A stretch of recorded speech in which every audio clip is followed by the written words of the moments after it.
Hi, it's me, Honey. Bukas dadating si Meg. Dahil mahilig naman ako mag-video, naisip ko na mag-voice over para makwento yung mga mahalagang nangyari sa araw na to. At pag natagal, mapapanood namin ulit. Hindi siya makakauwi sa February 14, kaya bukas uwi siya para ma-celebrate namin ng Valentine's. Hindi kami laging nag-celebrate ng Valentine's. Yung huling nag-celebrate kami, 2020 pa. At noon, sinurprise niya ako kay Ate Sel sa kainan malapit sa NUST. Ngayon naman, ako ang magbibigay ng simple surprise para sa kanya. Kukunin ko sana yung gift ko para sa kanya sa kwarto. Kaso nakita kong gising siya, kaya sabi ko, kukunin ko lang to kasi bibigay ko na kay Mami dahil gift ko sa kanila.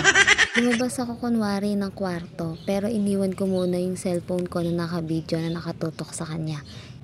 Kaya makikita nyo, nagtataka pa siya dyan. Bakit daw iiwan ko yung cellphone? Naka-video daw ako. Sabi ko, hayaan lang niya doon. Paglabas ko, binuksan ko lang yung ilaw ng balon, tas bumalik na ako.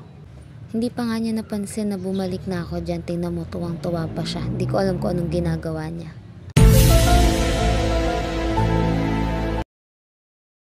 Kaya nagsalita na nga lang ako, sabi ko sa kanya, advance happy Valentine's. At sa wakas, napansin niya ako. Char. Sabi pa nga niya dyan, hala, wala pa daw siyang gift sa akin. Simple reminder lang. Girls, tandaan, hindi lang dapat ang BF ang nag-e-effort. First time lang namin titikman parehas ang seaweeds. Akala ko naman matututo ka. Sa pagsubok lang kumigay ka na.